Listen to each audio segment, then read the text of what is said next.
ఈ సమయాన్ని బట్టి దేవునికి వందనాలు తెలియజేస్తూ ఉన్నాను. స్నేహితులారా, ప్రేమపూర్వకంగా మిమ్మల్ని అందరినీ వాక్య ధ్యానంలోనికి ఆహ్వానిస్తూ ఉన్నాను. ఏప్రిల్ 3వ తారీఖు ఆదివారం మనకిచ్చినటువంటి అంశము సిఎస్ఐ పంచాంగం వారు అందించినటువంటి అంశము ప్యాషన్ సండే, సిలువ శిష్యత్వమునకు నూతన మాదిరి. సిలువ శిష్యత్వమునకు నూతన మాదిరి.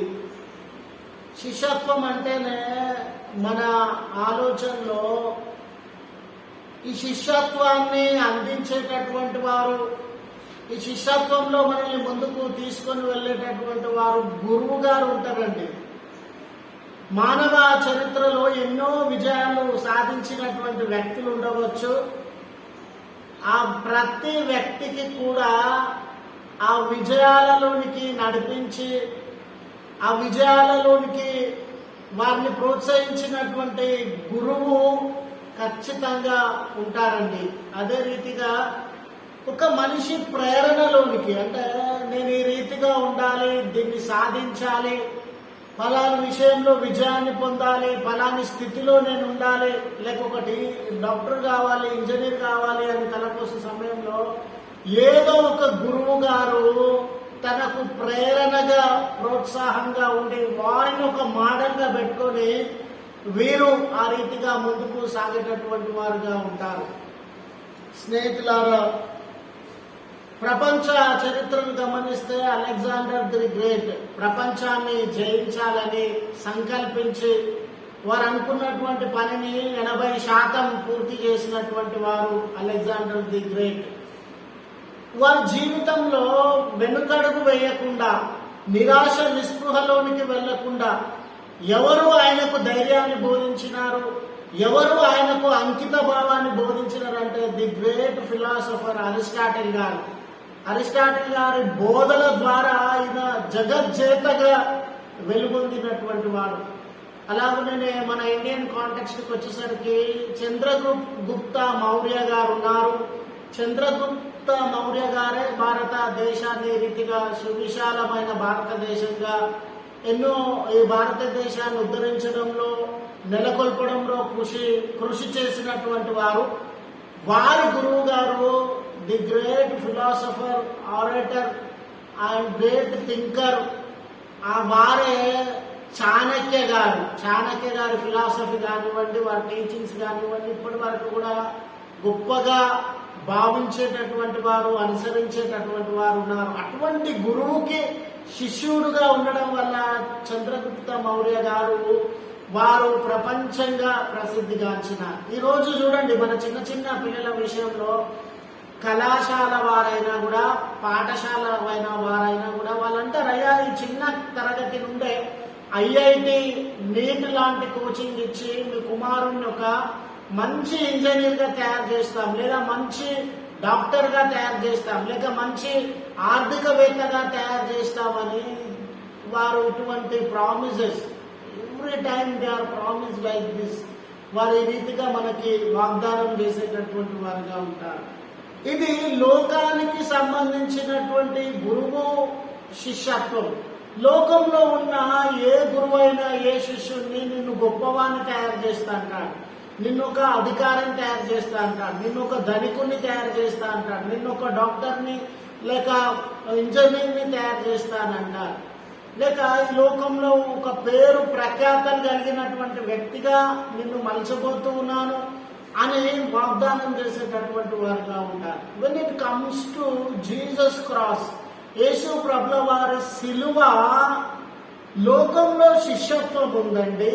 ఆ శిష్యత్వానికి యేసు ప్రభుల వారి సిలువ ఎట్లా వేరే కోణంలో చూపగలిగినటువంటిది. సిలువ ఇచ్చే శిష్యత్వం ఎటువంటిది? లోకానికి లో ఉన్న శిష్యత్వమును కాకుండా, లోకంలో ఉన్న శిష్యత్వపు విలువలు కాకుండా నూతనమైనటువంటి శిష్యత్వాన్ని సిలువ ఏ రీతిగా ఇయ్యబోతా ఉంది.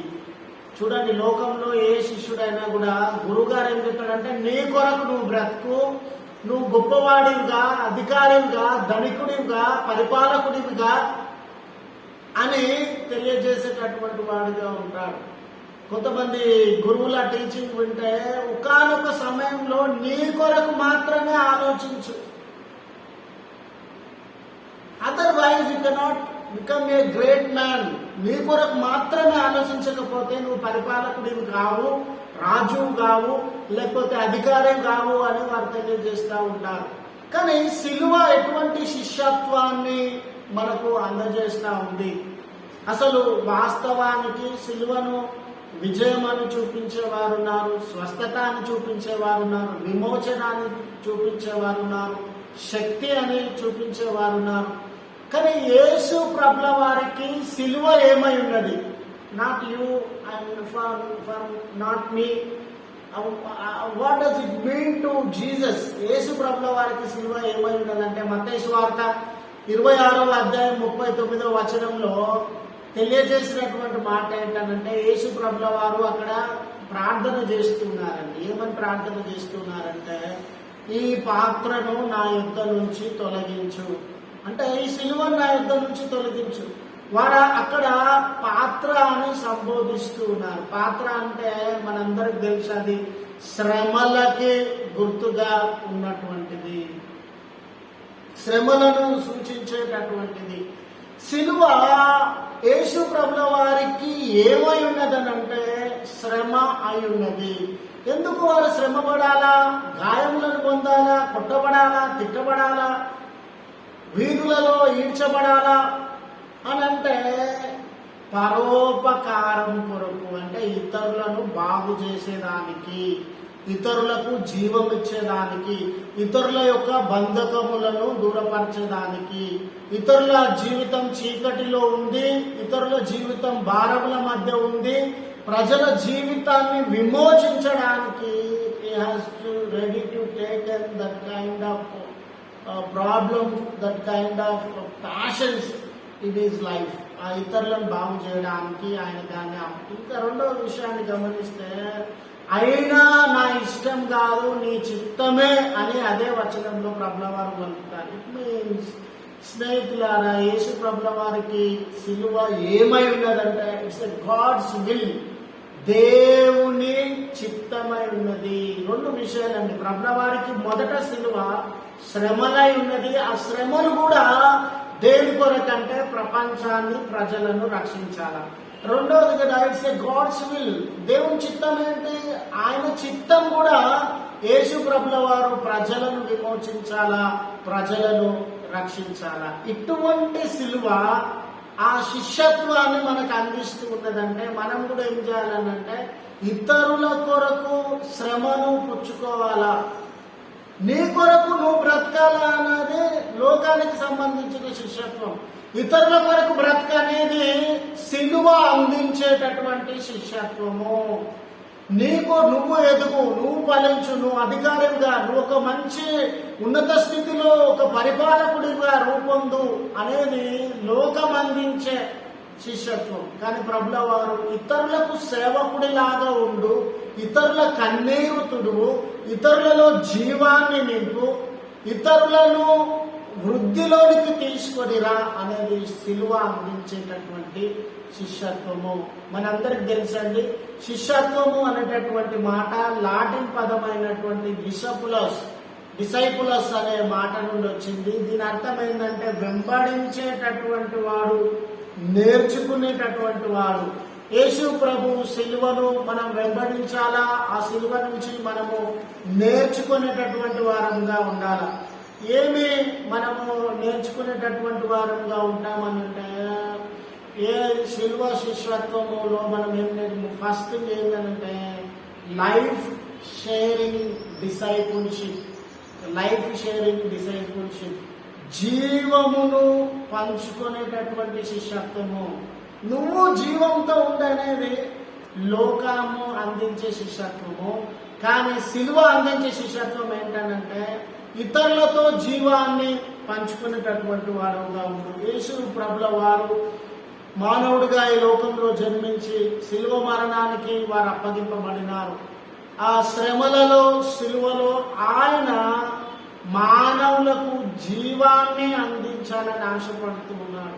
మానవుడు పాపం ద్వారా నిర్జీవమైన స్థితిలోనికి వెళ్ళినాడు, శాపం ద్వారా నిర్జీవమైన స్థితిలోనికి వెళ్ళినాడు, నరకం ద్వారా నిర్జీవమైన స్థితిలోనికి వెళ్ళినాడు. అటువంటి స్థితిలో is ready to share his life the people who are suffering with trespasses, sin and hell. ఇటువంటి వారితో జీవాన్ని పంచుకున్నటువంటి వారిగా మనం గమనించగలం. ఆదికాండం 26వ అధ్యాయము 12 నుంచి 13 వచనాలలో ఇది యాకోబు జీవితానికి సంబంధించినటువంటి, ఇస్సాకు జీవితానికి సంబంధించినటువంటి భాగములను అక్కడ మనం గమనిస్తూ ఉన్నామండి. మరి ముఖ్యంగా వీరు వేగాబాండ్స్ గా ఉండి జీవితాన్ని అనుభవించినటువంటి వారు అబ్రహాం కానీ, ఇస్సాకు కానీ, యాకోబు కానీ, అంటే వారి జీవితంలో స్థిరమైనటువంటి నివాసం లేదు. వారు సంచార జాతులుగా ఉండినారు. ఒక దినం ఇక్కడ, మరొక కొన్ని రోజులు వేరే దగ్గర అట్లా వారు సంచార జీవులుగా వారి జంతువుల భోజనాన్ని వెతుక్కోవడానికి వెళ్తున్నటువంటి వారు. ఈ సంచార తెగలు ఒక దగ్గర ఉండాలని అంటే వారికి నీళ్లు కావాలండి. నీళ్లు, వారు బ్రతకడానికి నీళ్లు కావాలా, వాళ్ళతో ఉన్నటువంటి పశు సంపద బ్రతకడానికి నీళ్లు కావాలా. వాళ్ళు ఎందుకు ఒక చోటు నుండి మరొక చోటుకి వెళ్తా ఉన్నారనంటే నీటి ఆవాసములను వెతకడానికి కొరకు. మనందరికి తెలుసు ఆ ప్రాంతంలో నీరు చాలా తక్కువగా లభ్యమవుతుందని. ఆ నీళ్లను వెతకడం కొరకు ఒక చోట నుండి ఒక చోటకి సంచార తెగలుగా వారు జీవిస్తూ ఉన్నారు. They need water to survive in their lives. And వాళ్ళకున్నటువంటి జంతువులు కూడా సర్వైవ్ కావాలని అంటే దే నీడ్ వాటర్. ఇటువంటి సందర్భంలో అబ్రహాం గారు కానివ్వండి, ఇస్సాకు, యాకోబు గారు కానివ్వండి, వారు బావులను తవ్విస్తూ ఉన్నారు. ఎందుకు? నీరు లభ్యత కొరకు. నీరు లభిస్తే బ్రతుకుతామని, జంతువులు బ్రతుకుతామని. ఆ తవ్వించినటువంటి అబ్రహాము మొదలుకొని ఏవైతే బావులు వారు తవ్వించినారో ఆ బావుల నీళ్లు వారే వాడుకోలేదండి. ఆ చుట్టుపక్కల ఉన్నటువంటి ప్రజలందరినీ కూడా వాడుకోవడానికి అనుమతించినటువంటి వారుగా ఉండినారు. అంటే they were sharing life with the people what they had in their life. వాళ్ళ జీవితంలో ఏదైతే జీవం ఉందో, ప్రాణం ఉందో, వెలుగు ఉందో, they were sharing with the people of the land. అక్కడ ఉన్నటువంటి ప్రజలందరితో వారు షేర్ చేసుకుంటున్నారు. ఈ రోజు స్నేహితులారా, సిలువ ఇచ్చుచున్న శిష్యత్వం ఏంటంటే, are we ready to share our life with the people of all kind. ఇతర ప్రజలతో మనకున్నటువంటి జీవాన్ని పంచుకునేదానికి ఆర్ వి రెడీ? మనం సిద్ధముగా ఉన్నామా?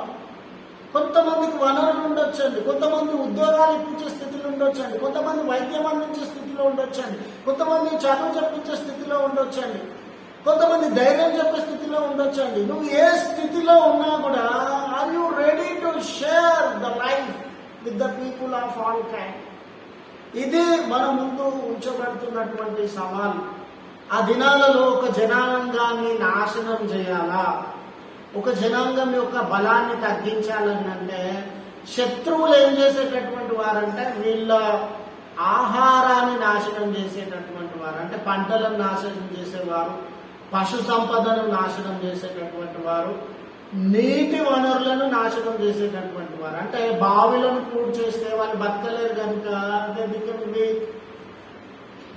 కాబట్టి వారు ఆ ప్రాంతం నుండి వెళ్ళిపోతారు. కాబట్టి బావులను పూడ్చివేసేటటువంటి. ఇక్కడ ఫిలిస్తీన్లు అబ్రహాము లేక యాకోబు, ఇస్సాకు తవ్విస్తూ ఉన్నటువంటి బావులను పూడ్చివేస్తా ఉన్నారు. అంటే జీవానికి ఆటంకపరుస్తూ ఉన్నారు. జీవం ఉండకూడదని తలపోస్తూ ఉన్నారు, వీళ్ళు బ్రతకకూడదని తలపోస్తూ ఉన్నారు. అటువంటి సందర్భంలో ఇస్సాకు వారితో కలహాలు ఆడడం లేదండి. గొడవలాడి ఎందుకు అనే సమయాన్ని వృధా చేయకుండా వారిని క్షమించేటటువంటి వాడుగా, ప్రేమించేటటువంటి వాడుగా ఉంటూ మరలా తిరిగి బావులను త్రవ్వించేటటువంటి వాడుగా ఉన్నాడు. అంటే he was ready to share the life with the people again and again. మరలా మరలా జీవాన్ని ప్రజలకు అందించాలని సంకల్పించినటువంటి వ్యక్తిగా కనబడుతూ ఉన్నాడు. సిలువలో కూడా మనం నో డౌట్ అండి, మనం పాపులము, మనము మరణానికి లోనైనటువంటి వారము, శాపము నరకానికి లోనైనటువంటి వారము. ఇటువంటి స్థితిలో యేసు ప్రభుల వారు సిలువ ద్వారా మనలో జీవాన్ని నింపాలని ఆశపడుతూ ఉన్నారు. ఆ చీకట్లను బంధకాలను తొలగించాలని ఆశపడుతూ ఉన్నారు. ఈ కోణంలో సిలువ శిష్యత్వం ఏంటంటే we should share our life, we should share what he had in our life with the people of all kind. అందరితో మనం పంచుకోవాలి. అది సిలువ ఇచ్చేటటువంటి శిష్యత్వం. రెండో విషయాన్ని గమనిస్తే శ్రమలయందు ఓర్పు కలిగి ఉండు శిష్యత్వము. శ్రమలయందు ఓర్పు కలిగి ఉండు శిష్యత్వము. We may ready to face any kind of experience for the sake of our family, for the sake of our future, for the sake of our job, for the sake of our need. We may ready to face any kind of situation, problem, challenge. ఈ దినాలలో నీ స్వార్థం కొరకు, నీ ఉద్యోగం కొరకు, నీ కుటుంబం కొరకు, నీ లాభం కొరకు నీవు శ్రమలను సహించడానికి సిద్ధంగా ఉండవచ్చు. ఎన్ని ఛాలెంజెస్ లైఫ్లో వచ్చినా కూడా వాటిని ఎదుర్కోవడానికి సిద్ధంగా ఉండవచ్చు. కానీ మంచి చేస్తున్నప్పుడు, న్యాయం చేస్తున్నప్పుడు, ప్రజలకు సేవ చేస్తున్నప్పుడు, నీతి న్యాయములతో బ్రతుకుతున్నప్పుడు, సంఘంలో పరిచర్య చేస్తూ ఉన్నప్పుడు, నిందలు వస్తే తట్టుకునేటటువంటి వాడవుగా, బాధలు కలిగితే తట్టుకునేటటువంటి వాడవుగా, అవమానాలు కలిగితే వాటిని సహించేటటువంటి వాడవుగా ఉన్నావా? నీ కొరకు, నా కొరకు నేను భరిస్తా, కానీ ప్రజల కొరకు భరించాల్సిన అవసరం ఏముందా గారు? సంఘం కొరకు భరించాల్సిన అవసరం ఏముందా గారు? చాలా మంది ఇటువంటి సమస్యలు రాగానే simply they leave there responsibility. మంచి వాళ్ళు ఉన్నారండి, కానీ మంచి వాళ్ళలో ఉన్న బలహీనత ఏంటనంటే ఏదైనా అవమానం రాగానే నాకు బాధ్యత వద్దు, ఈ సంఘం వద్దు, ఈ ప్రజలు వద్దు అని simply they may escape from their responsibilities. ఈ సంఘం నాకు వద్దండి, ఈ బాధ్యత నాకు వద్దండి, పక్కకి వెళ్ళిపోతారు. కానీ సిలువ యేసు ప్రభుల వారు తన కొరకు భరించట్లేదు. లోకం కొరకు, ప్రజల కొరకు, పాపుల కొరకు సహకరించని వారు, ప్రోత్సహించని వారు, ఆయన మాట విననటువంటి వారు, ఇటువంటి వారి కొరకు భరిస్తున్నటువంటి వేళ సిలువ మనకు ఎటువంటి శిష్యత్వాన్ని అందజేస్తూ ఉందంటే సహించు, ఓర్పుతో ఉండు, భరించు. ఇవన్నీ కూడా నీకు సంబంధించినవి కాదు. సంఘం కొరకు, సమాజం కొరకు నువ్వు బ్రతుకుతూ ఉండగా నీకు అడ్డంకులుగా నిలుస్తూ ఉన్నవి అని తెలియజేస్తూ ఉన్నట్లు మనము గమనిస్తూ ఉన్నాం. ఆ దినాలలో యేసు ప్రభుల వారు సిలువ వేయబడినటువంటి దినాలలో స్నేహితులారా, ఆ సిలువను పొందేటటువంటి వ్యక్తులు సైనికులను, అధికారులను చెడ్డ మాటలు, బూతులు తిట్టేవారండి. సిలువను పొందుతున్నటువంటి వ్యక్తులు వాళ్ళ ఉద్దేశం ఏంటంటే, మేము బూతులు తిట్టడం వలన ఈ సైనికుల కోపం వస్తుంది, అధికారుల కోపం వస్తుంది, ఎక్కువసేపు హింసించేది కొంత సమయంలో మమ్మల్ని చంపివేస్తారు. అంటే గంటలు సిలువ మీద ఉండి మరణించడం కంటే సైనికులను తిట్టి వాళ్ళ కోపం తెప్పించి త్వరగా మరణించడం మేలని వారు తలపూసేటటువంటి వారు. కానీ యేసు ప్రభుల వారు సిలువ మీద ఉండినప్పుడు ఆయన దూషించలేదు, ఆయన చెడు మాటలు మాట్లాడలేదు, బూతులు పలకలేదు, వ్యతిరేకించలేదు. ఆ హింసను ఆయన సహనంతో భరిస్తూ ఉన్నాడు, ఓపికతో భరిస్తూ ఉన్నాడు. దానిని ఆయన ఓపికతో అనుభవించేటటువంటి వాడుగా ఉన్నాడు. ఈరోజు స్నేహితులారా, నువ్వు మంచి పని చేస్తూ ఉండగా నిన్ను అవమానించేవారు ఉన్నారు, దూషించేవారు ఉన్నారు, మన మీద నిందలు మోపేటటువంటి వారు ఉన్నారు, చెదరగొట్టేటటువంటి వారు ఉన్నారు, దాడులు చేసేటటువంటి వారు ఉన్నారు. అటువంటి సమయంలో ఈ ఓపిక సహనములను మీరు నేను భరించేటటువంటి వారముగా ఉన్నామా? మంచి జరిగించడానికి ప్రభువు ఏ రీతిగా శ్రమ పొందినాడో ఆ రీతిగా నేను కూడా శ్రమ పొందడానికి సిద్ధంగా ఉన్నాను అని తలపోసేటటువంటి వారముగా ఉన్నామా?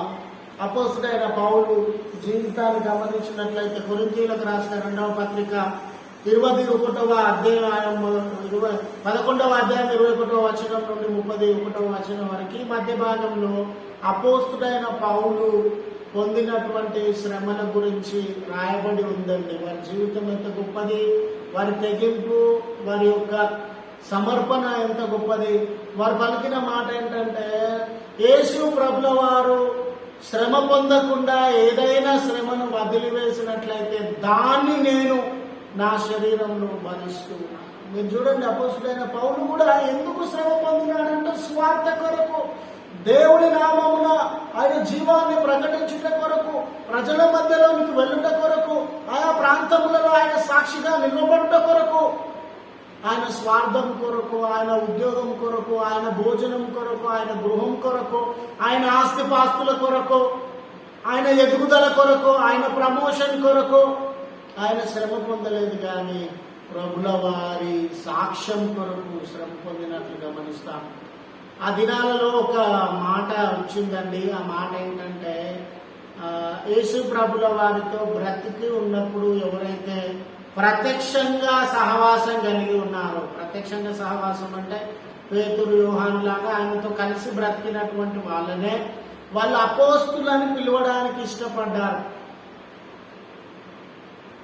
కానీ అపోస్తుడైన పౌలు విషయంలో they don't want to be recognise him as apostle గా ఆయనను అంగీకరించడానికి దే ఆర్ నాట్ రెడీ. ఎందుకంటే వాళ్ళకున్న బలహీనత, ఈయన ప్రభుల వారితో కలిసి బ్రతకలేదు కదా, ప్రభుల వారిని చూడలేదు కదా, ప్రభుల వారితో నివాసం చేయలేదు కదా.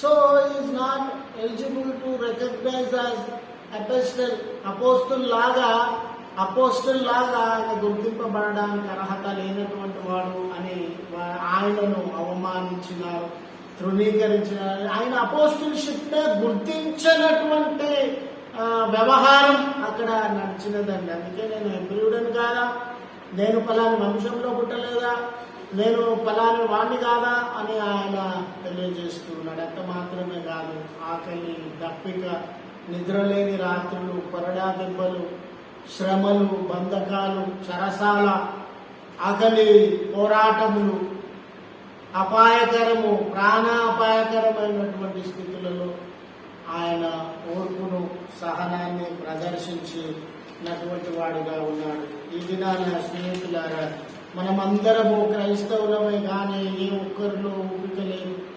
మనమందరం దేవుణ్ణి ఎరిగినటువంటి వారమే కానీ ఏ ఒక్కరిలో ఓర్పు లేదు.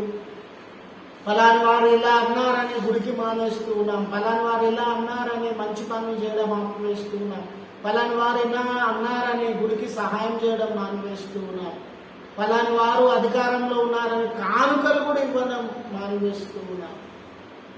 చూడండి, సిలువ మనకు నేర్పుతున్నటువంటి శిష్యత్వము ఓర్పు, సహనమని గుర్తు చేయబడుతూ ఉన్నారు. అలాగనే లోకము ఎటువంటి శిష్యత్వాన్ని అందజేస్తుందంటే, యు ఆర్ కింగ్, నువ్వు రాజువయ్యా, నువ్వు అధికారివయ్యా, నా శిష్యుడిగా ఉండు, నువ్వు రాజు అయిపోతావు, అధికారి అయిపోతావు, ఒక పెద్ద పొజిషన్కి వచ్చేస్తావు. అప్పుడు లోకము నీకు సర్వ్ చేస్తుంది, నువ్వు కింగ్ లాగా అధికారిలాగా ఉంటావు, the people will serve you అనే అటువంటి కోణాన్ని చాలాసార్లు లోకము గుర్తు చేస్తూ ఉంది. ఈ అధికారంకి సంబంధించి, ధనానికి సంబంధించి, వ్యాపారానికి సంబంధించి, రాజకీయానికి సంబంధించి మన శిష్యత్వంలోకి వెళ్తే definitely they will promise about our future power, they may promise about power. వాళ్ళు డెఫినెట్లీ అంటారండి, the people will serve you, one day you will become a great leader. కానీ యేసు ప్రభుల వారి శిలువ మనకిచ్చిన శిష్యత్వం ఏంటంటే, వాళ్ళు నీకు సర్వ్ చేయడం కాదు, you have to serve them, వాళ్ళకి నీవు సర్వ్ చేయాలా అనే విషయాన్ని ఈ సిలువ మనకు గుర్తు చేస్తూ ఉంది. మనుష్య కుమారుడు పరిచారం చేయించుకోవడం రాలేదు, పరిచారము చేయడానికి వచ్చినాడు. అనేకులకు ప్రతిగా తన ప్రాణాన్ని, తన శరీరాన్ని క్రయధనముగా సమర్పించుట కొరకు వచ్చి ఉన్నారు అనే విషయాన్ని మనం గమనించేటటువంటి వారముగా ఉన్నాం. స్నేహితులారా, ఆ దినాలలో బోధకులుగా అంటే యేసు ప్రభుల వారు కాకుండా మిగతా బోధకులు ఉన్నారు కదండి. ఆ బోధకులందరూ చాలా డబ్బు కలిగినటువంటి స్థితిని, సౌకర్యాలు కలిగిన స్థితిని, నేమ్, ఫేమ్, లగ్జరీస్ కలిగినటువంటి స్థితిని అనుభవించే వాళ్ళు. వారు రూమ్ దాటి బయటకు వస్తే ఏ మీటింగ్స్ లోకి వెళ్ళినా వాళ్ళకి special chair, special treatment, special food arrange చేసేటటువంటి వారు. బోధకులని వారిని పిలిచేటటువంటి వారు. అగ్రపీఠములు, గౌరవ మర్యాదలు, విలాసవంతమైనటువంటి జీవితం, సమాజంలో కూడా వారికి ప్రత్యేకమైనటువంటి స్థానము, ఇవన్నీ కల్పించేటటువంటి వారు. కానీ ప్రభుల వారి జీవితానికి వచ్చేసరికి ఆయన ఒక సాధారణమైనటువంటి, ఆయన లగ్జరీస్ లేదు, నేమ్ ఫేమ్ లేదు, సుఖభోగములు లేవు, ప్రత్యేకమైన సింహాసనములు, అధికారాలు లేవు. ఆయన ఒక సామాన్యుడిగా, అదే సిలువ మనకు అందించుచున్నటువంటి శిష్యత్వము. ఈ కోణంలో ప్రభుల వారు చదవబడిన మార్కు సువార్త 10వ అధ్యాయం 46 మొదలుకొని 77 వచనాలలో గమనిస్తే, ఈ భాగంలో ప్రియులారా, అక్కడ ప్రభుల వారు అందజేసినటువంటి ఆలోచన ఏంటంటే, దేవుడు ఇక్కడ గుడ్డి బర్తలోమైని స్వస్థపరుస్తూ ఉన్నాడు. ప్రభుల వారు గుడ్డి బర్తలోమైని స్వస్థపరుస్తూ ఉన్నాడు.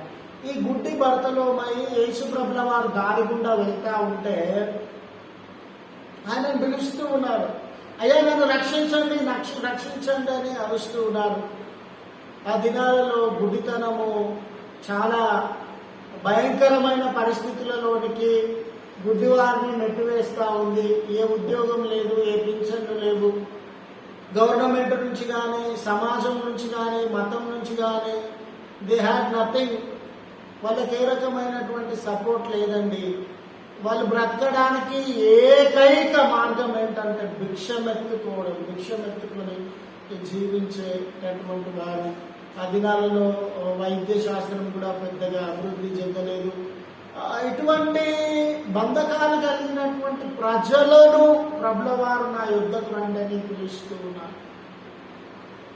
ఆ గుడ్డివాడు భర్తలోమై ప్రభుల వారి దగ్గరికి వచ్చిన తర్వాత ప్రభుల వారు ఆయనను అడుగుతూ ఉన్నాడు, నేనేం చేయాలని నువ్వు కోరుతూ ఉన్నావు, నా నుంచి నువ్వు, వాట్ యు వాంట్ ఫ్రమ్ మీ, ఏమి కావాలి నా నుంచి అని అడుగుతూ ఉన్నాడు. ఈరోజు క్రైస్తవుడా, నీ నుంచి సమాజం ఏం ఆశపడుతూ ఉన్నదో యోచిస్తూ ఉన్నావా? నీ నుంచి నీ తోటి వ్యక్తులు ఏం ఆశపడుతూ ఉన్నారో యోచిస్తూ ఉన్నావా? నీ నుండి నీకంటే బలహీనులు, నీకంటే పేదతనంలో ఉన్నవారు, నీకంటే అక్కర్లో ఉన్నవారు, what do they want from you అనేది ఈ ప్రశ్న నీలో కలుగుతూ ఉందా? ప్రభుల వారు ఆ పేదతనంలో ఉన్న, భిక్షుడుగా ఉన్న, దిక్కులేకుండా ఉన్న, గుడ్డితనంతో ఉన్న వ్యక్తిని, అయ్యా నేనేం చేయాలని నువ్వు కోరుకుంటూ ఉన్నావు అనగలిగినటువంటి మనసు ఈరోజు సంఘాలలో, సమాజంలో మనము కలిగి ఉన్నామా అనే సవాలు మన ముందు ఉంచబడతా ఉంది. ఆ వ్యక్తి అన్నాడు, అయ్యా నాకు చూపు కావాలన్నప్పుడు ప్రభుల వారు ఆయనకు చూపు అందించి ఆయనను స్వస్థపరిచేటటువంటి వాడుగా ఉన్నాడు. సువార్తలలో యేసు ప్రభుల వారు గుడ్డివారిని స్వస్థపరిచినట్లు ఎక్కువ పర్యాయాలు రాయబడి ఉందండి. వేరే వేరే మిరకిల్స్ కంటే గుడ్డివారిని స్వస్థపరిచినట్లు ఎక్కువ భాగాలలో ఉంది. మత్తయి సువార్తలోనే 3 పర్యాయాలు ఉందండి గుడ్డివారిని స్వస్థపరిచినట్లు. ఎందుకు వేరే వేరే స్వస్థతలను, వేరే వేరే అద్భుతాలను కాదని యేసు ప్రభుల వారు ఈ గుడ్డి వారిని ఎక్కువ స్వస్థపరిచినట్లు రాయబడింది అని అంటే, చూడండి, ఆనాటి ప్రజలందరూ కూడా 80-90% పేదవారు. They have no hope in their life. they have no joy in their life. They were suffering in the darkness. వారి జీవితంలో చీకట్లతో వారు బాధపడుతూ ఉన్నారు. నిరీక్షణ లేనటువంటి వారుగా వారు బాధపడుతూ ఉన్నారు. దిక్కు లేనటువంటి వారుగా వారు బాధపడుతూ ఉన్నారు. ధైర్యం లేనటువంటి వారుగా బాధపడుతూ ఉన్నారు. యేసు ప్రభుల వారు మరలా గుడ్డివారిని స్వస్థపరచడంలో ఉన్నటువంటి అర్థం ఏంటనంటే, there is new hope in the Christ. In Christ they have new hope. In Christ they have light. In Christ they have joy. ప్రజలందరికీ కూడా ప్రభుల వారు, నేను చీకటులను దూరపరచడానికి సిద్ధంగా ఉన్నాను, ఆపదలను దూరపరచడానికి సిద్ధంగా ఉన్నాను, మీ బంధకాలలో నూతనమైనటువంటి నిరీక్షణ కలగజేయడానికి సిద్ధంగా ఉన్నాను, మీ కన్నీళ్లను తుడవడానికి సిద్ధంగా ఉన్నాను, మీ చీకటులను పారద్రోలడానికి సిద్ధంగా ఉన్నాను అనేది సింబాలిక్ గా తెలియజేయడానికి ప్రభుల వారు ఈ అద్భుతాన్ని మరలా చేస్తూ ఉన్నారు. సిలువ బోధించేటటువంటి శిష్యత్వం ఏంటంటే పరిచర్య. స్నేహితులారా, ఆ పరిచర్య అనగారిన వారు, బలహీనులు, వైకల్యం కలిగినటువంటి వారు, అనారోగ్యం కలిగినటువంటి వారు, ఆకలి దప్పికలు కలిగినటువంటి వారి ఎడల మనం జరిగించేటటువంటి వారిగా ఉండాలని లోకం అందించే శిష్యత్వం ఏంటంటే బెటర్మెంట్. నీ లైఫ్ బెటర్గా ఉంటుందని లోకం ఎప్పుడైనా అటువంటి శిష్యత్వాన్ని నీకు ఆఫర్ చేస్తుంది. కానీ సిలువ అందించే శిష్యత్వం ఏంటంటే make people's life better. Make people's life better. నువ్వు బెటర్గా ఉండడం కాదు, ప్రజల బ్రతుకును బెటర్గా తయారు చేయని సవాలు మన ముందు ఉంచుతా ఉంది. అటువంటి బాధ్యతను మనం అంగీకరించి ఈ సిలువ అందించే శిష్యత్వంలో పాల్పొందాలని మనం చేస్తూ ఈ మాటలను ముగిస్తూ ఉన్నాను. ప్రార్థన చేసుకున్నాను. కృపగల తండ్రి, మహోన్నతుడా, మీ పరిశుద్ధ నామమునకు స్తోత్రములయ్యా. మేము అనేక విషయాలలో, చదువులయందు, సామాజిక జీవితంలయందు, రాజకీయములయందు, అధికార పరపతులయందు ఎంతో మంది గురువులుగా కలిగి ఈ లోకంలో ఘనతలను, ఈ లోకంలో డబ్బును సంపాదించడానికి మార్గములను వెతుకునేటటువంటి వారంగా ఉన్నాము. అయితే మీ సిలువ శిష్యత్వము మమ్మల్ని దాసులుగా ఉండమని, అనేకులలో జీవమును నింపమని, అనేకులను బంధకాల నుండి విముక్తిలోనికి తీసుకొని రమ్మని, మంచి చేస్తూ ఉన్నప్పుడు ఎదురయ్యే శ్రమలను, బంధకాలను సహించుమని, అనేక బలహీనులను బలపరచుమని తెలియజేస్తూ ఉండగా లోబడ కృప దయచేయమని క్రీస్తు పేరిట వేడుకొంచున్నాము తండ్రి. ఆమేన్.